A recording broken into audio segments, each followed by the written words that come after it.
Selamat malam pendengar Radio Berita Kasih yang saya kasihi di dalam Tuhan Yesus Kristus. Apa kabar? Ya, pada malam ini saya doakan dan saya harapkan Anda baik-baik saja. Dan bukan hanya sekedar baik-baik, tapi justru semakin bertumbuh dan semakin mantap semakin hari dalam Tuhan ya. Iya, saya Dr. Stephen Einstein Liao akan bersama dengan Anda dalam acara kita Mutiara Kebenaran, membahas dalam 1 jam mendatang kitab Kejadian, dan untuk sesi malam ini kita sudah sampai di dalam pasalnya yang ke-11. Baik, saudara yang kasih Tuhan, ya, kita akan bersiap-siap untuk masuk ke dalam pembahasan kita. Sekali lagi, saya ingatkan bagi Anda untuk bersiap-siap membahas kebenaran. Dan karena itu ada baiknya jikalau kita membuka Alkitab bersama-sama nanti di dalam kitab Kejadian. Tentu kalau Anda merasa bahwa pembahasan-pembahasan di sini telah sangat membantu Anda dipersilahkan untuk mempromosikannya kepada teman-teman Anda. Dalam acara Mutiara Kebenaran dalam format yang baru ini, karena dulu kita sudah pernah ada Mutiara Kebenaran ya, dengan format ada tanya jawab di ujung, tetapi kali ini kita tidak ada tanya jawab. Kalau Anda memiliki pertanyaan, Anda dipersilakan untuk bertanya di acara Anda bertanya, RBK menjawab, yang diputar live ya setiap hari Sabtu jam 9 sampai jam 10 malam. Jadi segala pertanyaan dapat ditanya di sana, baik melalui SMS, melalui telepon langsung, ataupun melalui surat dilayangkan ke studio kami di Jalan Danau Agung 2 nomor 7 ya, ataupun melalui email ya. Email mungkin lebih gampang bagi mereka yang punya akses internet, dengan alamat email RBK adalah rbk@grafe, grafe itu GRAPHE strip ministry ministry.org ya, atau .org.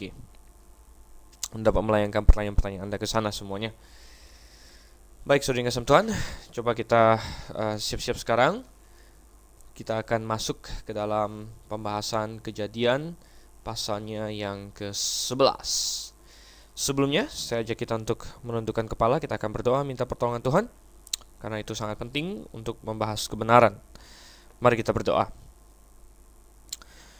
Bapa kami yang di surga, ya Tuhan, kami ucapkan syukur untuk segala pimpinan-Mu, untuk segala kebaikan-Mu, untuk segala penyertaan-Mu. Kau yang kiranya pimpin dan sertai kami lagi ya Tuhan, ketika dalam 1 jam mendatang kami akan membahas kebenaran firman-Mu. Oh Tuhan, pimpinlah dan sertailah. Kami mohonkan, dan kami mohonkan dengan iman dalam nama Yesus Kristus, Tuhan dan Juru Selamat kami yang hidup. Amin. Dalam pasalnya yang ke-10, kita mendapatkan bagaimana Alkitab mencatat tentang penyebaran manusia setelah air bah ya. Penyebaran manusia setelah air bah. Nah, coba sekarang kita lihat Kejadian pasalnya yang ke-11, Saudara. Nah, kita akan melihat di sini asal usul dari penyebaran mereka. Jadi dalam pasal yang ke-10 kita sudah lihat bagaimana manusia waktu itu tersebar menurut suku dan bangsa mereka sesuai dengan keturunan Sem, Ham, dan Yafet. Tetapi kita belum mendapat alasan mengapa mereka sampai menyebar ya. Dan kita dapatkan itu di dalam pasalnya yang ke-11. Saya akan bacakan dulu ya, ayat 1 hingga ayatnya yang ke-9. Kita langsung saja masuk di ayat 1 hingga ayatnya yang ke-9. Begini bunyi firman Tuhan. Adapun seluruh bumi satu bahasanya dan satu logatnya. Maka berangkatlah mereka ke sebelah timur dan menjumpai tanah datar di tanah Sinear. Lalu menetaplah mereka di sana. Mereka berkata seorang kepada yang lain, marilah kita membuat batu bata dan membakarnya baik-baik. Lalu bata itulah dipakai mereka sebagai batu dan ter gala-gala sebagai tanah liat.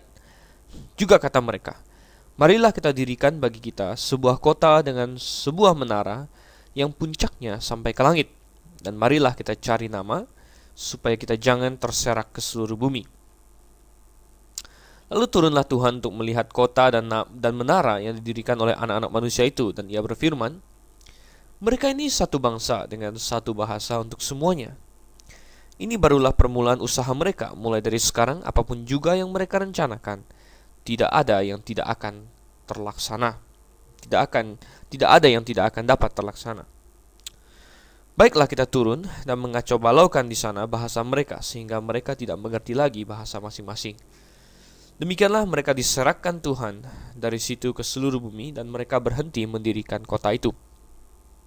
Itulah sebabnya sampai sekarang nama kota itu disebut Babel, karena disitulah dikacau balaukan Tuhan bahasa seluruh bumi, dan dari situlah mereka diserahkan Tuhan ke seluruh bumi. Ya. Di ayat yang pertama diberikan background atau latar belakang dunia saat itu, yaitu bahwa semuanya satu bahasa dan satu logatnya. Nah, ini menjadi suatu pertanyaan bagi kita. Bahasa apakah yang menjadi bahasa mula-mula saudara kasih Tuhan? Atau bahasa apakah yang menjadi bahasa manusia pertama sekali? Yaitu bahasa Adam dan Hawa. Nah, jawaban yang paling alkitabiah adalah bahwa bahasa manusia yang paling pertama adalah bahasa Ibrani, saudara kasih Tuhan, ya. Bahasa Ibrani. Nah, mengapa demikian? Kita percaya bahasa Ibrani adalah bahasa yang paling awal karena ada berbagai hal yang nyata di dalam bahasa Ibrani, ya. Artinya nama-nama tempat, nama-nama orang, dan berbagai nama hal, ya, untuk berbagai benda, ya, di zaman sebelum air bah hanya memiliki makna kalau mereka disebutkan dalam bahasa Ibrani. Contoh, saudara kasih Tuhan, ya. Kata Adam, ya. Kata Adam itu dalam semua bahasa lain paling artinya Adam saja, ya. Tetapi di dalam bahasa Ibrani, kata Adam selain mengacu kepada pribadi Adam, manusia pertama, kata Adam juga bisa memiliki pengertian manusia, saudara. Jadi bahasa mana lagi yang kata Adam memiliki pengertian manusia? Kemudian kata Adamah. Jadi Adam artinya manusia, Adamah artinya tanah, saudara. Dan itulah yang Tuhan bilang, ya, bahwa manusia diciptakan dari tanah dan dia diberi nama Adam, saudara. Jadi luar biasa sekali, ya.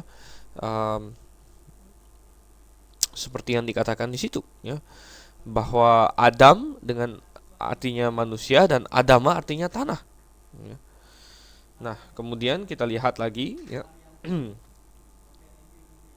berbagai hal, ya, seperti ketika Tuhan menciptakan laki-laki dan perempuan, ya. Ketika Adam melihat Hawa pertama kali, dia berkata, inilah apa? Tulang dari tulangku dan daging dari dagingku. Ia akan dinamai perempuan sebab ia diambil dari laki-laki. Itu kata Adam. Ia akan dinamai perempuan sebab ia diambil dari laki-laki. Dan bahasa Ibrani untuk laki-laki adalah ish, bahasa Ibrani untuk perempuan adalah isyah. Jadi dia akan dinamai isyah sebab ia diambil dari ish, saudara. Ini adalah satu-satunya bahasa yang cocok begitu, ya. Kalau di bahasa Indonesia kurang cocok jadinya, ya. Bagaimana dikatakan dia akan dinamai perempuan sebab dia diambil dari laki-laki, nggak nyambung. Tapi kalau dalam bahasa Ibrani nyambung sekali. Dia akan dinamai isyah sebab ia diambil dari ish. Nah, hal-hal seperti ini memberikan kita suatu keyakinan bahwa bahasa Ibrani sungguh merupakan bahasa mula-mula. Nah, ada banyak hal lagi yang mendukung, saudara kasih Tuhan. Contohnya adalah bagaimana semua bahasa di dunia saat ini bisa ditarik kembali kepada bahasa Ibrani. Artinya ada begitu banyak serapan-serapan dari bahasa Ibrani yang seolah-olah sudah dikacaukan, ya, dan diputir-putir sebegitu rupa sehingga masuk ke dalam bahasa kita sekarang, ya. Contohnya ya, untuk berbagai hal, saudara kasih Tuhan, ya. Kata untuk binatang-binatang juga kita tahu bahwa Adam menamai binatang-binatang dan sesuai dengan nama yang dia berikan kepada mereka, seperti itulah diketahui, ya. Dan satu-satunya bahasa yang memiliki kata untuk jerapah, ya, yang artinya leher itu adalah dari bahasa Ibrani, saudara. Jadi kata untuk jerapah, yang binatang jerapah dalam bahasa Ibrani artinya leher, saudara. Dan kita bisa membayangkan bagaimana Adam waktu hari itu dia berjalan-jalan di Taman Eden dan dia melihat binatang jerapah dan dia lihat, wah ini lehernya tinggi, ya, saya panggil dia si leher saja, begitu ya. Dan nama itu yang akhirnya apa? Masuk dan tetap bertahan ya di dalam pikiran orang. Jadi kita melihat bahasa manusia yang pertama adalah bahasa Ibrani. Nah, ini bertentangan dengan pendapat para kaum liberal yang mengatakan bahwa bahasa Ibrani adalah bahasa yang baru-baru terbentuk. Ya, sebenarnya itu adalah suatu kesalahan ya. Bahasa Ibrani justru adalah bahasa yang belakangan terbentuk begitu. Atau maksudnya yang paling pertama terbentuk.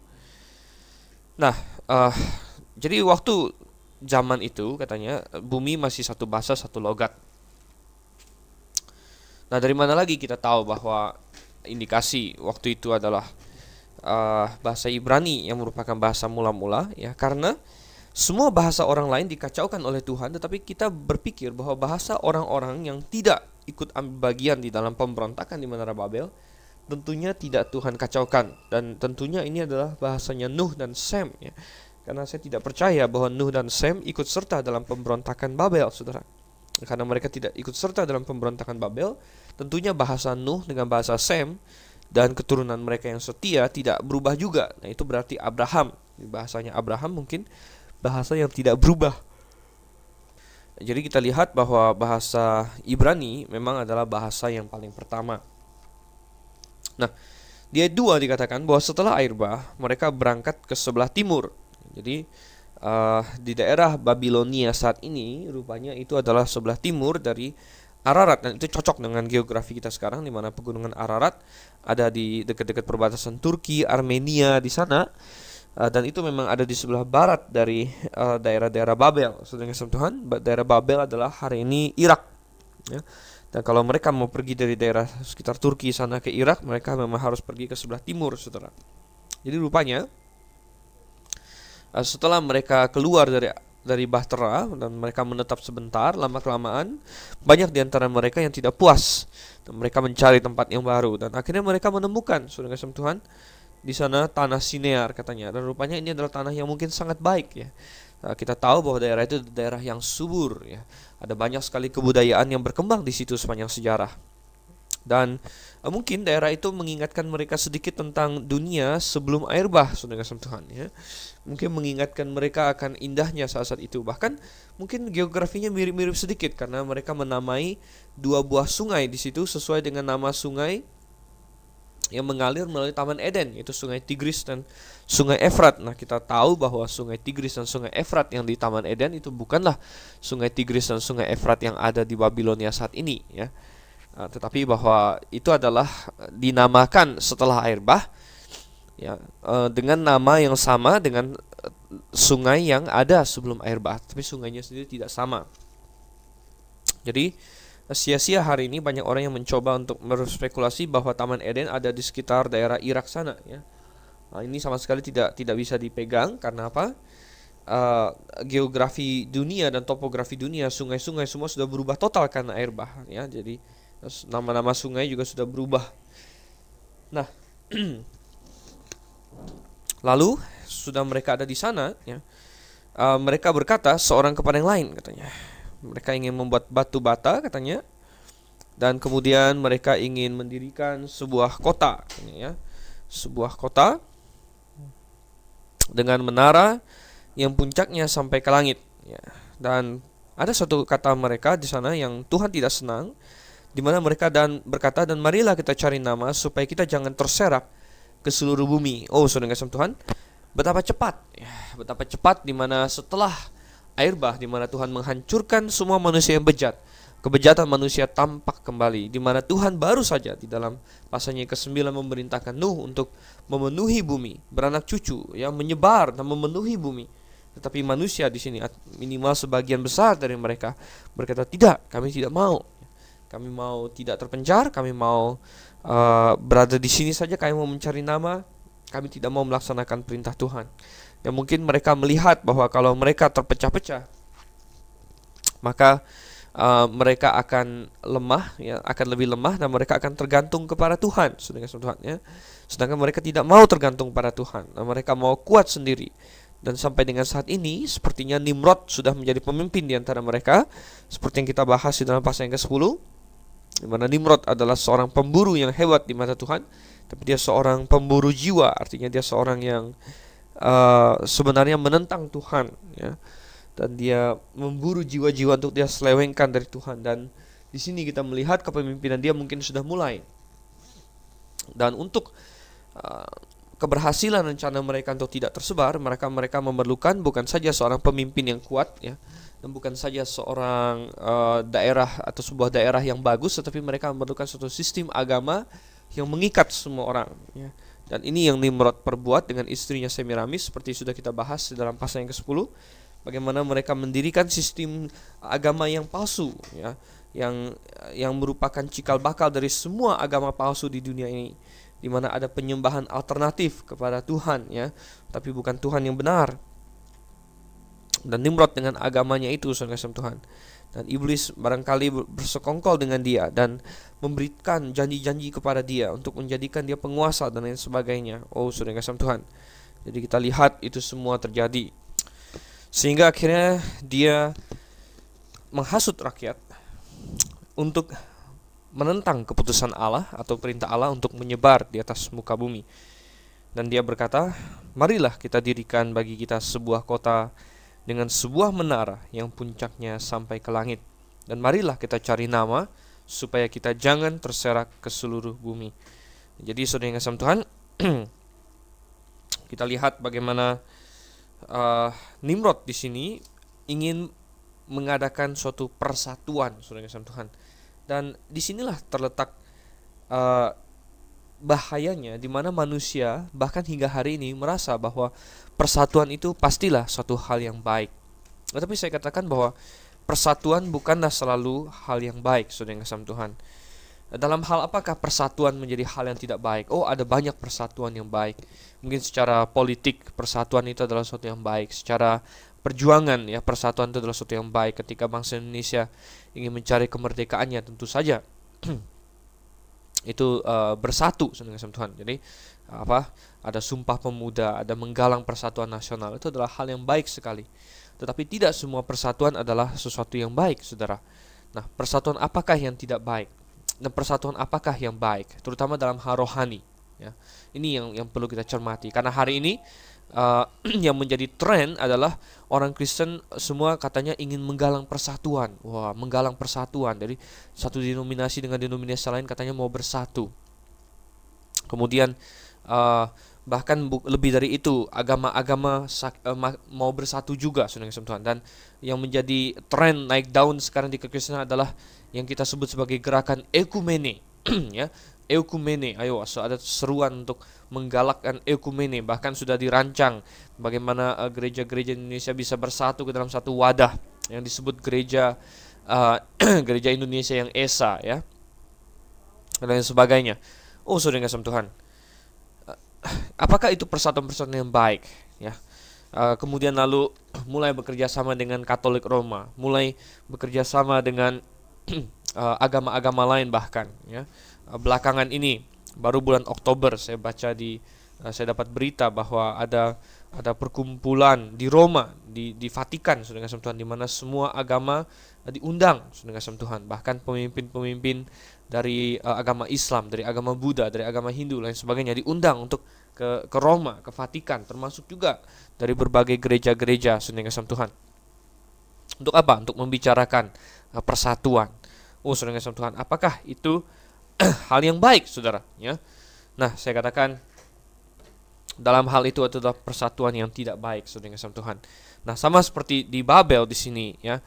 Di Babel manusia mengusahakan persatuan, dan Tuhan melihat bahwa persatuan itu yang sedang mereka usahakan adalah sebuah persatuan yang sangat tidak baik, saudara kasih Tuhan. Dan mengapa itu adalah persatuan yang sangat tidak baik? Dan kita teliti lebih lanjut. Kita lihat di sini, persatuan di Babel adalah persatuan yang tidak baik karena satu hal, yaitu bahwa itu adalah persatuan untuk menentang Allah, saudara yang kasih Tuhan. Jadi persatuan bisa menjadi persatuan yang baik, tetapi persatuan bisa menjadi persatuan yang tidak baik. Persatuan yang tidak baik adalah kalau mereka bersatu untuk menentang Allah. Karena mereka berkata di sini, marilah kita dirikan bagi kita sebuah kota dengan sebuah menara yang puncaknya sampai ke langit, dan marilah kita cari nama supaya kita jangan terserak ke seluruh bumi. Bertentangan dengan perintah Tuhan dalam Kejadian pasalnya yang ke-9, saudara. Kejadian pasalnya yang ke-9 dikatakan ayat yang ke-1, beranak cuculah dan bertambah banyaklah serta penuhilah bumi. Tuhan memerintahkan kepada keturunan Nuh untuk pergi memenuhi bumi. Tetapi sebaliknya manusia pada waktu itu mereka bersatu untuk menentang Tuhan. Mereka bilang, kami tidak mau. Kalau kami terpencar-pencar, kami menjadi kecil, kekuatan kami lemah. Kami harus bergantung kepada Tuhan. Dan mereka pada intinya berkata, kami tidak mau. Kami mau menentang Tuhan. Kami mau mendirikan suatu masyarakat yang mandiri, suatu masyarakat yang tidak memerlukan Tuhan lagi, saudara kasih Tuhan. Bahkan dikatakan di sini mereka membangun suatu menara yang puncaknya sampai ke langit. Oh, saudara, yang puncaknya sampai ke langit. Luar biasa sekali. Saya dapat membayangkan bagaimana Nimrod sebagai penguasa waktu itu dihasut oleh iblis untuk merealisasikan impian iblis itu sendiri. Coba kita lihat apa itu impian iblis, saudara kasih Tuhan, di dalam Yesaya pasalnya yang ke-14 Yesaya pasalnya yang ke-14. Di situ kita lihat ayatnya yang ke-13. Engkau yang tadinya berkata dalam hatimu, aku hendak naik ke langit, aku hendak mendirikan tahtaku mengatasi bintang-bintang Allah, dan aku hendak duduk di atas bukit pertemuan jauh di sebelah utara. Aku hendak naik mengatasi ketinggian awan-awan, hendak menyamai yang maha tinggi. Adalah ambisi iblis untuk istilahnya menggulingkan kekuasaan Tuhan dari alam semesta ini. Dan dia telah menemukan seorang yang dapat dia ajak untuk bekerja sama di dalam dunia manusia untuk melaksanakan kehendaknya, yaitu seorang Nimrod yang dapat mengajak rakyatnya, memimpin rakyatnya untuk membangun menara sampai ke sorga, saudara yang kasih Tuhan, sampai ke langit, di mana ada ide dari antara diri mereka bahwa dengan suatu simbol yang sedemikian luar biasa itu, semua manusia di bumi akan berdecak kagum, semua akan berkumpul di situ, dan semua akan turut pada perintahnya. Belum lagi, saudara yang kasih Tuhan, mereka masih ingat dengan fresh, dengan segar, bagaimana air bah sampai menutupi seluruh bumi. Dan mungkin saudara, ada di dalam sebagian pikiran mereka bahwa mereka akan mendirikan sebuah menara yang begitu tinggi sehingga air bah pun tidak akan dapat meliputinya. Oh, saudara yang kasih Tuhan, padahal Tuhan sudah katakan bahwa air bah tidak akan terjadi lagi. Dan saudara yang kasih Tuhan, kita lihat di sini bagaimana kebejatan hati manusia bersatu untuk menentang Allah. Oh, saudara, hati-hati apakah Anda ikut dalam persatuan untuk menentang Allah. Tadi kita singgung sedikit mengenai gerakan ekumene, saudara kasih Tuhan. Gerakan ekumene di mana katanya baiklah orang Kristen semua bersatu, baiklah gereja-gereja bersatu. Oh, saudara kasih Tuhan, ini tampaknya sebagai suatu slogan yang sangat indah. Ini tampaknya sebagai suatu usaha yang begitu bagus, saudara kasih Tuhan. Tetapi kalau kita teliti lebih jauh, apakah ini persatuan yang menyenangkan hati Tuhan, ataukah ini persatuan yang menyedihkan hati Tuhan dan yang melawan Tuhan? Dan saya katakan dengan tegas bahwa gerakan ekumene saat ini adalah gerakan yang menyedihkan hati Tuhan, dan itu adalah persatuan yang tidak Tuhan senangi, sama seperti persatuan di Babel, saudara kasih Tuhan, persatuan yang menentang Tuhan. Mengapa saya katakan begitu? Oh, bukankah yang tergabung dalamnya anak-anak Tuhan? Bukankah yang tergabung di dalamnya orang-orang Kristen? Benar, saudara kasih Tuhan, mereka banyak yang namanya Kristen, mereka banyak yang namanya gereja, namun sebenarnya mereka bukan milik Tuhan. Mengapa, saudara kasih Tuhan? Coba kita perhatikan apa yang terjadi dalam gerakan ekumene.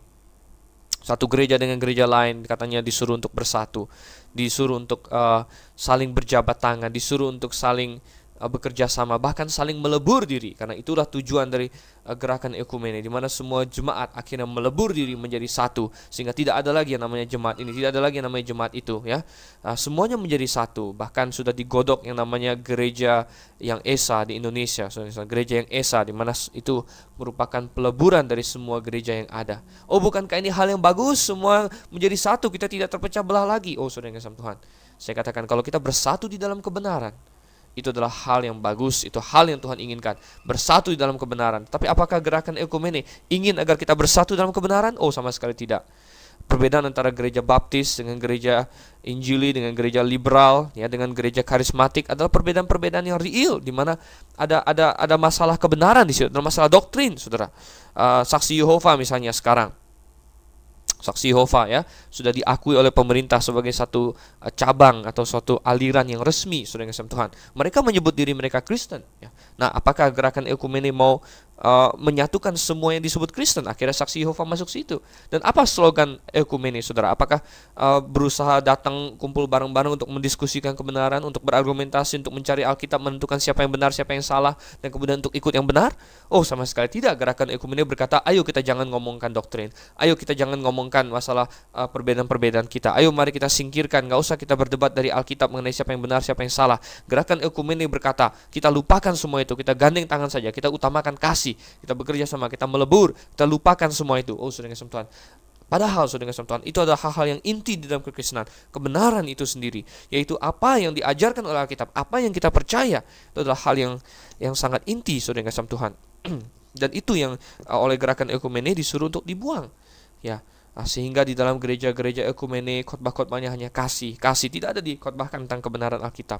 Bagaimana, saya ambil contoh, kalau misalnya suatu hari gereja Anda ya berlebur dalam gerakan ekumene menjadi satu, dan di dalamnya ada orang saksi Yehova, saudara kasih Tuhan, mereka juga ikut misalnya, ya, sampai saat ini memang belum saya rasa, tapi misalnya suatu hari bersatu begitu, ya, apa yang terjadi?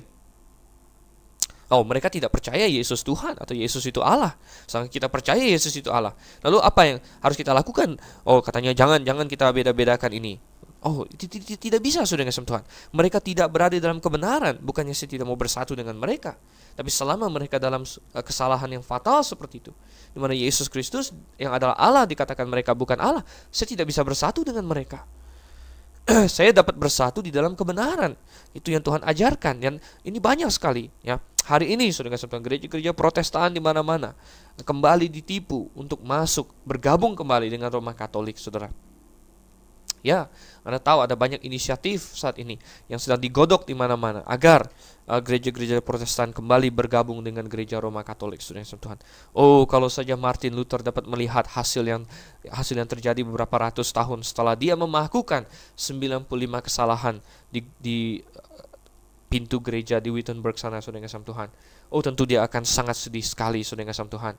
Karena pada zaman dia dengan tegas dapat melihat bagaimana gereja Katolik salah ketika gereja Katolik menambahkan perbuatan-perbuatan, menambahkan amal, menambahkan baptisan, menambahkan misa, menambahkan sakramen, bahkan menambahkan surat pengampunan dosa sebagai syarat keselamatan.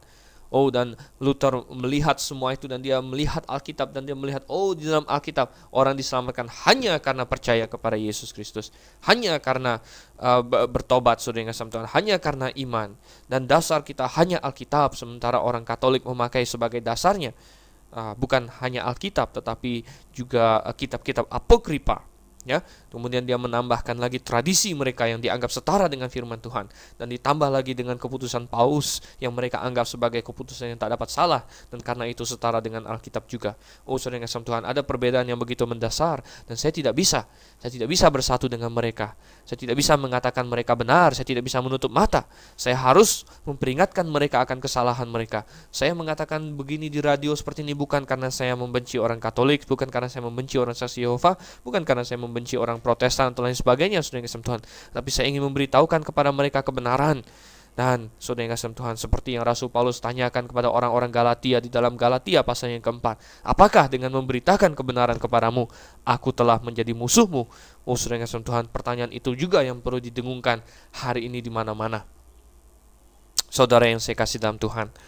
Jadi kita lihat gerakan ekumene yang terjadi pada hari ini adalah gerakan persatuan yang untuk menentang Allah. Mengapa? Karena tidak ada kebenaran di dalamnya. Bahkan kebenaran ya bagaikan disingkirkan, diumpetkan, dimasukkan ke kolong, saudara, agar tidak terlihat. Sehingga dalam gerakan ekumene tidak ada penekanan pada doktrin yang benar, tidak ada pengajaran kepada pengajaran yang benar. Mengapa? Apa yang mau diajar, saudara? Anda mengajar A, menyinggung yang B. Anda mengajar B, menyinggung yang A. Apa yang akan Anda ajarkan tentang baptisan? Di situ ada banyak sekali denominasi. Ada yang baptisnya pakai percik, ada yang baptisnya pakai selam, ada yang baptisnya pakai kibar bendera, ada yang mungkin bahkan tidak membaptis orang, saudara yang kasih Tuhan. Ya, Apa yang akan Anda ajarkan tentang baptisan? Tidak ada, saudara yang kasih Tuhan. Oleh karena itu dalam gerakan ekumene tidak ada pengajaran, ya. Karena semua harus diam 1000 bahasa. Anda ajar. Kalau saya berkhotbah di kebaktian ekumene, saya akan dengan tegas katakan, baptisan yang alkitabiah hanya selam, saudara yang kasih Tuhan. Karena arti kata baptis adalah selam, ya. Dan apakah saya akan diterima? Oh tidak, tentu saya tidak akan diterima. Mengapa? Oh, ini terlalu mengguncang kapal katanya, ya. Terlalu mengguncang kapal. Ini kita dari berbagai denominasi, kita bukan di sini untuk melihat perbedaan kita. Kita di sini untuk mencari kesamaan. Oh, saudara yang kasih Tuhan, omong kosong. Omong kosong, saudara yang kasih Tuhan. Tidak ada, ya, persatuan yang menyenangkan hati Tuhan, yang mengabaikan kebenaran Alkitab, ya. Apa yang akan Anda ajarkan tentang bahasa lidah? Apakah bahasa lidah masih ada? Apa itu bahasa lidah? Oh, apa yang Anda akan ajarkan tentang keselamatan? Ada gereja yang percaya selamat harus dengan berbuat baik. Ada gereja yang percaya selamat harus taat dengan sepenuhnya kepada Tuhan. Sementara saya percaya bahwa selamat karena beriman dan percaya kepada Yesus Kristus saja. Ini adalah perbedaan-perbedaan besar yang tidak dapat ditutup sebelah mata, saudara. Dan itulah sebabnya saya katakan gerakan ekumene adalah gerakan persatuan yang menentang Tuhan. Menentang Tuhan. Nah, lalu bagaimana? Apakah kita terpecah-pecah, saudara yang kasih Tuhan? Oh, ya, saudara yang kasih Tuhan.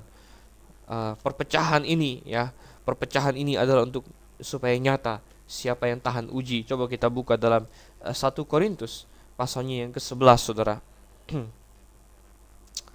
1 Korintus 11 ayat yang ke-18 dan yang ke-19, ya. 1 Korintus 11 ayat 18 dan 19 dikatakan, sebab pertama-tama aku mendengar bahwa apabila kamu berkumpul sebagai jemaat, ada perpecahan di antara kamu, dan hal itu sedikit banyak aku percaya. Sebab di antara kamu harus ada perpecahan, supaya nyata nanti siapakah di antara kamu yang tahan uji. Oh, saudara yang kasih Tuhan, di antara kamu harus ada perpecahan. Saudara, sebenarnya Tuhan tidak ingin ada perpecahan. Tuhan ingin semua orang bersatu di dalam kebenaran. Ya, kalau ada orang yang ingin bersatu dengan saya, bersama-sama percaya sesuai kebenaran Alkitab, maka saya akan dengan tangan terbuka berkata, mari saudara, kita sama-sama kita percaya doktrinnya seperti ini, kebenaran seperti ini, ya. Nah, contoh, Anda pendengar RBK, ya, kalau Anda ingin memutuskan, ya, dengan Anda telah mendengar kebenaran selama ini di RBK, ya, Anda memutuskan bahwa ini adalah jemaat yang benar, ya, jemaat Gracia adalah jemaat yang benar, dan Anda perlu mengambil keputusan untuk keluar dari kesalahan, bergabung dengan jemaat yang benar. Ada persatuan di dalam kebenaran di situ. Nah, itu tentu sangat menyenangkan hati Tuhan. Tetapi persatuan di dalam kesalahan, saudara. Kalau saya mulai bersatu dengan gereja Katolik, dengan Saksi Yehova, dengan berbagai bidat, dengan gereja-gereja yang mengajarkan baptis percik, ya, dengan gereja-gereja yang melakukan baptis bayi, saudara. Saya bersatu dengan mereka dan saya berkata, saya tidak mau singgung soal kebenaran-kebenaran itu lagi, maka saya berdosa di hadapan Tuhan, karena saya tidak lagi memberitakan kebenaran dengan sepenuh hati. Dan Tuhan bilang, ya, selama tidak ada persatuan di dalam kebenaran, maka lebih baik ada perpecahan, saudara. Itu yang kita baca dalam 1 Korintus 11, agar nyata siapa yang tahan uji. Karena kalau disatukan antara yang benar dengan yang salah, maka yang terjadi adalah bukan yang salah tambah benar, tapi yang benar menjadi salah, saudara. Oleh karena itu yang salah harus jadi benar dulu, baru bersatu keduanya. Dan selama yang salah masih salah, maka tidak harus ada perpecahan. Harus ada perpecahan, ya, agar nyata siapa yang tahan uji. Oh, saudara yang kasih Tuhan, gerakan ekumene, Anda bisa melihat arahnya kemana. Di mana nanti semua gereja akan dikontrol, saudara yang kasih Tuhan, dikontrol, ya, karena sudah bersatu, akan dikontrol oleh satu pimpinan puncak. Nah, itu adalah nanti antikristus, saudara yang kasih Tuhan. Dan ketika dia bilang A, semua gereja akan A. Ketika dia bilang B, semua gereja akan B.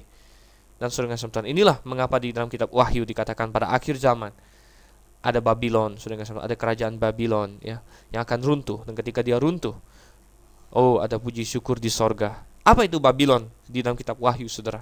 Sejarahnya dimulai di dalam Kejadian pasal 11, di dalam Babel yang pertama.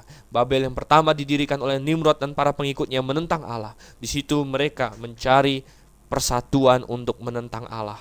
Oh, saudara yang kasih Tuhan, hari ini akan ada persatuan untuk menentang Allah, saudara yang kasih Tuhan.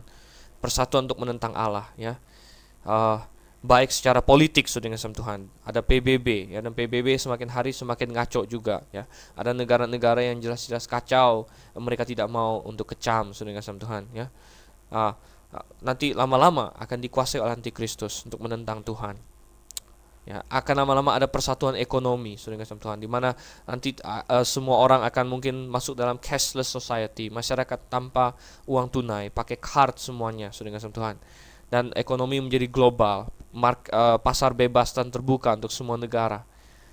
Tetapi saudara kasih Tuhan, seperti dinubuatkan dalam Wahyu, ketika Antikristus mengontrol itu, maka tidak ada orang lagi dapat membeli dan menjual tanpa memakai tandanya. Oh, saudara yang kasih Tuhan. Kita lihat lagi, ya, betapa banyaknya saudara yang kasih Tuhan, yang akhirnya ujung-ujungnya dituju oleh Antikristus adalah persatuan secara agama. Karena dia ingin disembah, dia ingin agama semua bersatu dan kemudian menyembah dia. Dan disitulah saudara yang kasih Tuhan, lewat gerakan ekumene ditiupkan itu. Pertama-tama gereja demi gereja bersatu. Tidak lama kemudian nanti gereja dengan kelenteng, dengan pura, dengan masjid bersatu, saudara yang kasih Tuhan. Dan akhirnya menjadi suatu agama yang universal. Itu yang dituju oleh iblis, satu agama universal. Anda jangan heran kalau makin hari Anda akan melihat dialog-dialog antar agama dan penyatuan antar agama semakin kental. Tetapi bukan karena mereka percaya kepada Yesus, lebih jauh daripada itu, saudara kasih Tuhan. Mereka tidak menjadi bertobat, mereka hanya bersatu dan tidak usah membicarakan masalah kebenaran lagi. Oh, saudara kasih Tuhan, itulah Babylon di akhir zaman, persatuan menentang Tuhan. Sama, mengapa disebut Babylon? Karena mereka mengikuti contoh Babylon yang pertama, persatuan untuk menentang Tuhan, saudara. Baik, kita kembali ke dalam Kejadian pasal yang ke-11, saudara. Dan sedikit saya ingin singgung lagi tentang doa Yesus di dalam Yohanes pasal yang ke-17. Ini adalah ayat yang banyak dipakai oleh kaum ekumenis. Mereka berkata, lihat, bukankah Yesus berdoa agar kita menjadi satu? Ya benar, saudara yang kasih Tuhan. Di dalam Yohanes pasal 17 ada doa Yesus agar kita menjadi satu. Tapi apa maksudnya agar kita menjadi satu? Tentu bukan satu tanpa mempedulikan kebenaran, saudara. Tuhan tidak pernah mengusung suatu persatuan tanpa mempedulikan firman-Nya, tanpa mempedulikan pengajaran-pengajaran kebenaran yang ada dalam firman-Nya. Itu tidak pernah ada dalam benak Tuhan. Tetapi persatuan kita yang satu, yang Tuhan ingin kita menjadi satu, adalah persatuan secara rohani, di mana kita sama-sama berada dalam kebenaran, di mana kita sama-sama percaya kepada Yesus Kristus. Ya, sedangkan hari ini, saudara, banyak gereja yang Yesusnya pun, ya, yang dia percaya nggak tahu Yesus yang bagaimana, saudara. Ada yang gereja yang Yesusnya setiap hari nongol di rumahnya, bawa dia jalan-jalan ke sorga dan lain sebagainya, mengadakan perjamuan kudus katanya di sorga, ya. Oh, itu bukan Yesus saya, saudara yang kasih Tuhan. Yesus saya berkata bahwa nanti ketika Anak Manusia datang kembali seperti kilat memancar dari barat ke timur, pada saat itulah kita akan melihat dia. Dia tidak nongol pergi saat ini, saudara yang kasih Tuhan. Jadi persatuan yang Yesus maksud di Yohanes pasal 17 pastilah bukan persatuan di dalam kesalahan atau persatuan yang mengabaikan kebenaran, tapi persatuan yang pertama di dalam kebenaran dan persatuan secara rohani. Oke, saudara. Nah, kita lihat di dalam Kejadian pasalnya yang ke-11 kembali. Dan Tuhan melihat semua itu dan Tuhan tidak suka, saudara yang kasih Tuhan. Dan Tuhan, kalau Tuhan biarkan, maka dunia kembali akan bejat. Keadaan seperti sebelum air bah akan terulang kembali, di mana manusia mengabaikan Allah sama sekali. Tetapi Tuhan mengintervensi, ya. Tuhan mengintervensi melalui suatu tindakan yang luar biasa. Dikatakan di ayat 6, dan ia berfirman, atau di ayat 5, lalu turunlah Tuhan untuk melihat kota dan menara yang didirikan oleh anak-anak manusia itu. Istilah Tuhan turun di sini adalah yang kita sebut sebagai antropomorfisme, ya, atau menggunakan gaya bahasa yang menganalogikan tindakan Tuhan dengan tindakan manusia, seperti Tuhan turun dan lain sebagainya. Bukan berarti bahwa Tuhan tidak ada di bumi atau Tuhan tidak tahu apa yang terjadi, tapi ini hanyalah suatu istilah untuk menggambarkan tindakan Tuhan dalam istilah-istilah yang mirip istilah manusia. Nanti ada dibilang tangan Tuhan tidak kurang panjang, telinga Tuhan tidak kurang tajam untuk mendengar. Padahal Tuhan adalah roh, ya, bukan seperti kita ada tangan, telinga begini. Tetapi itu adalah antropomorfisme, saudara yang kasih Tuhan. Nah, kita lihat di sini Tuhan turun katanya di sini, ya. Bukan berarti Tuhan tidak tahu sebelumnya, namun di sini Tuhan mengambil tindakan. Tuhan mengambil tindakan dan Dia berfirman, mereka itu satu bangsa, satu bahasa, dan mulai sekarang apapun juga yang mereka rencanakan tidak ada yang tidak akan dapat terlaksana. Tuhan sudah melihat bahwa manusia telah Dia ciptakan dengan kreativitas yang sedemikian rupa, Dan manusia telah Tuhan berikan intelijensi dan kemampuan untuk menguasai alam semesta ini, untuk menaklukkan hukum-hukum alam, untuk mengerti hukum-hukum alam dan memakainya untuk kepentingannya. Dan Tuhan bilang tidak ada yang tidak akan dapat dilakukan oleh manusia, apalagi kalau mereka bersatu seperti ini. Dan saudara kasih Tuhan, bukankah hal ini benar terjadi, bahwa di zaman kita teknologi semakin meninggi, apa yang tidak mungkin 100 tahun lalu sekarang adalah kejadian setiap hari, bahwa manusia bisa terbang di angkasa, saudara kasih Tuhan. Oh, itu tidak terpikir oleh orang zaman dulu, tapi sekarang ya, penerbangan pesawat terbang adalah hal yang umum, hal yang wajar, bahkan bagi banyak orang merupakan hal yang tidak dapat ditiadakan lagi, karena merupakan bagian yang penting dalam hidup mereka. Handphone, saudara Tuhan, anak-anak kecil hari ini pun handphone sudah ada, anak SD tidak jarang ya, telepon sana telepon sini. Suatu hal yang sulit dibayangkan ya 100 tahun 200 tahun yang lalu. Apa yang ingin manusia lakukan, tidak ada yang tidak akan dapat dia lakukan, kata Tuhan ya. Cloning kita lihat ya, mendorong batas-batas etika sampai kepada batas-batas yang belum pernah kita jelajahi sebelumnya. Apalagi nanti saudara, organ-organ buatan mungkin ya dalam bidang kedokteran, pergi keluar angkasa, jalan-jalan ke bulan, semua itu sudah direncanakan saudara kasih Tuhan. Tetapi kalau manusia melakukan semua itu untuk menentang Tuhan, maka Tuhan sedih. Nah, itu adalah pemberontakan kepada Tuhan, saudara. Jadi ketika manusia melakukan semua itu untuk menentang Tuhan, atau dengan mengabaikan Tuhan, tidak sesuai dengan jalan yang dia berikan, maka itu adalah semua hal yang sangat menyedihkan Tuhan. Dan Tuhan datang dalam penghukuman. Dan Tuhan katakan, baiklah kita turun di ayat yang ke-7 dan mengacau balaukan di sana bahasa mereka, sehingga mereka tidak mengerti lagi bahasa masing-masing. Dan hal itu terjadi. Tuhan turun dan Tuhan kacaukan bahasa mereka sehingga mereka tidak saling mengerti. Dan inilah asal usul dari berbagai bahasa di dunia ini, saudara kasih Tuhan. Saya katakan hanya Kejadian pasal 11 dan cerita tentang Menara Babel inilah yang dapat menjelaskan dengan memuaskan bagaimana bisa terjadi ada banyak bahasa di dunia kita sekarang ini, saudara kasih Tuhan. Kaum evolusionis tidak dapat menjelaskannya. Bahkan kaum evolusionis tidak dapat menjelaskan mengapa manusia bisa berbicara. Karena dari kera yang paling pintar sekalipun, mereka hanya bisa mengeluarkan bunyi-bunyi. Memang mereka berkomunikasi, saudara kasih Tuhan. Tidak ada yang bilang mereka tidak berkomunikasi ya. Mereka berkomunikasi dengan gerak tubuh, dengan mimik wajah, dengan perilaku mereka. Mereka berkomunikasi dengan suara-suara yang mereka timbulkan, tapi itu bukan bahasa, saudara kasih Tuhan. Hanya manusia yang otaknya memiliki kemampuan untuk berbahasa. Oh, dan evolusionis tidak dapat menjelaskan ini. Evolusionis juga tidak dapat menjelaskan mengapa ada begitu banyak bahasa. Kalau benar manusia berevolusi, mestinya hanya ada satu bahasa saja, ya. Karena untuk apa mengevolusikan begitu banyak bahasa, saudara? Itu suatu hal yang mubazir. Tetapi saudara kasih Tuhan, hanya Alkitab yang dapat menjelaskan. Karena manusia tidak berevolusi, manusia diciptakan dengan kemampuan berbahasa yang spontan. Bahkan saya yakin ya kemampuan grammar, kemampuan vocabulary Adam adalah sempurna. Mengapa? Karena Tuhan yang langsung tanamkan kemampuan itu dalam otaknya, saudara kasih Tuhan. Dan mengapa Tuhan membuat manusia dapat berkomunikasi, dapat berbahasa, saudara? Oh, Yesus Kristus disebut sebagai firman Allah. Dia menyatakan Allah kepada manusia.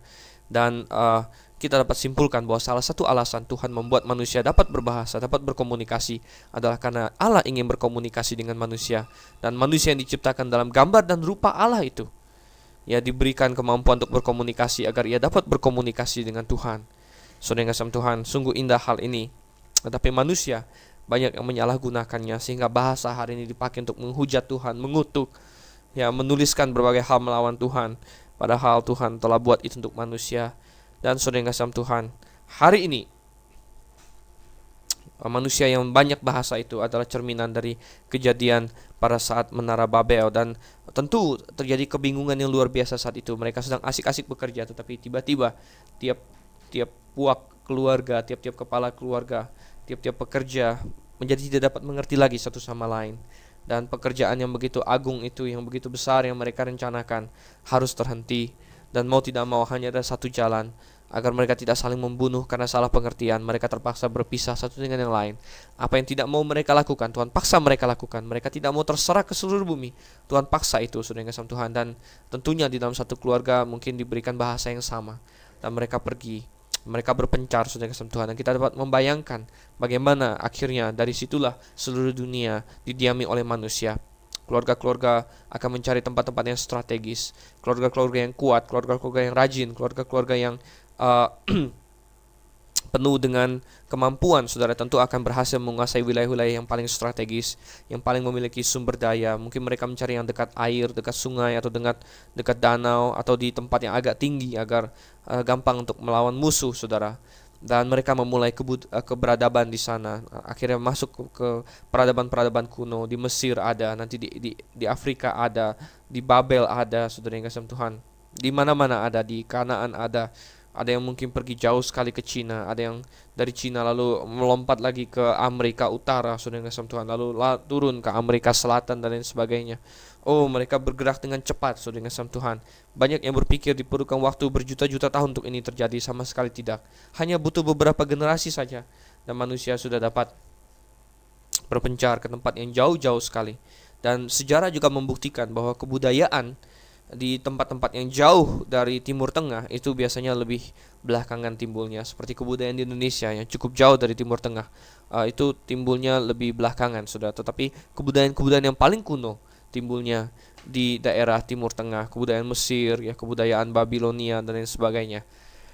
Dan saudara yang kasih Tuhan, kita dapatkan itulah yang Tuhan catatkan tentang semua itu. Ayat 10 sampai ayat yang ke-26 saya bacakan. Inilah keturunan Sem. Setelah Sem berumur 100 tahun, ia memperanakan Arpaksad. 2 tahun setelah Arbah itu, Sem masih hidup 500 tahun setelah ia memperanakan Arpaksad, dan ia memperanakan anak-anak lelaki dan perempuan. Setelah Arpaksad hidup 35 tahun, ia memperanakan Selah. Arpaksad masih hidup 403 tahun setelah ia memperanakan Selah, dan ia memperanakan anak-anak lelaki dan anak-anak dan perempuan. Setelah Selah hidup 30 tahun, ia memperanakan Eber. Selah masih hidup 403 tahun setelah ia memperanakan Eber, dan ia memperanakan anak-anak lelaki dan perempuan. Setelah Eber hidup 34 tahun, ia memperanakan Pelek. Eber masih hidup 430 tahun setelah ia memperanakan Pelek, dan ia memperanakan anak-anak lelaki dan perempuan. Setelah Pelek hidup 30 tahun, ia memperanakan Rehu. Pelek masih hidup 209 tahun setelah ia memperanakan Rehu, dan ia memperanakan anak-anak lelaki dan perempuan. Setelah Rehu hidup 32 tahun, ia memperanakan Seruk. Rehu masih hidup Rehu masih hidup 207 tahun setelah ia memperanakan Seruk, dan ia memperanakan anak-anak lelaki dan perempuan. Setelah Seruk hidup 30 tahun, ia memperanakan Nahor. Seruk masih hidup 200 tahun setelah ia memperanakan Nahor, dan ia memperanakan anak-anak lelaki dan perempuan. Setelah Nahor hidup 29 tahun, ia memperanakan Terah. Nahor masih hidup 119 tahun setelah ia memperanakan Terah, dan ia memperanakan anak-anak lelaki dan perempuan. Setelah Terah hidup 70 tahun, ia memperanakan Abram, Nahor, dan Haran. Kita dapatkan di sini cerita tentang keturunan Sem, dan di sini diberikan catatan yang lebih lengkap lagi sampai kepada Abram, saudara yang kasih Tuhan. Dan mengapa sampai kepada Abram? Karena dialah tokoh yang akan menjadi pusat perhatian kita setelah ini. Tetapi diberikan di sini, dan kita melihat ada satu tren di mana ada pengurangan hidup, saudara. Di mana Nuh masih hidup, kita baca 950 tahun. Sem tidak selama itu, ya. Sem hanya hidup sekitar katanya 600 tahun, ya. Jadi dia hidup 100 tahun, dia memperanakan Arpaksad, kemudian dia hidup 500 tahun. Jadi Nuh 950, Sem 600, dan kita lihat semakin berkurang, saudara. Arpaksad sekitar 400-an, saudara. Selah masih 400-an, ya. Eber juga masih, tetapi kita lihat makin menurun, ya. Pelek, ya, 200-an sekarang, ya, 200-an, 300-an. Rehu jelas-jelas sudah 200-an. Kita lihat lagi mulai ke Nahor 200-an, ya, dan lain sebagainya, sampai akhirnya ada yang bahkan 100-an, saudara yang kasih Tuhan, ya. Si Nahor ini 100-an umurnya. Dan umur manusia semakin pendek karena apa? Tentunya karena kondisi bumi yang sudah berubah. Sebelum air bah, saya katakan bumi lebih terlindung dari sinar-sinar radiasi, ya. Mungkin iklim juga berbeda, dan lain sebagainya, sehingga manusia sangat panjang umur saat itu. Sedangkan setelah air bah, dengan perlahan tapi pasti umur manusia semakin menurun dan semakin menurun sampai kepada zaman Musa, saudara yang kasih Tuhan. Dia menulis dalam Mazmur bahwa apakah manusia, katanya, ya, umurnya hanya 70 sampai 80 tahun. Dan walaupun Musa sendiri hidup 120 tahun, tetapi dia sadar bahwa sampai pada zamannya 70-80 tahun sudah merupakan umur yang cukup ideal, yang cukup normal, cukup rata-rata. Jadi kita lihat, saudara yang kasih Tuhan, semua ini terjadi. Dan ada yang mempertanyakan, mungkinkah dalam hanya beberapa generasi itu bumi sudah bisa cukup penuh? Oh, saudara kasih Tuhan, bumi memang berkembang dengan cepat. Kita harus ingat bahwa pada waktu itu manusia walaupun makin menurun umurnya, tapi umurnya masih sangat panjang dibandingkan kita sekarang. Kita tidak tahu, dan mereka beranak cucu terus. Tentunya mereka tidak punya konsep harus keluarga kecil, karena dalam situasi zaman yang serba kosong itu, semakin banyak anak semakin baik, saudara kasih Tuhan. Semakin baik juga untuk klan masing-masing, untuk suku masing-masing. Jadi mereka berusaha untuk mempunyai anak sebanyak mungkin.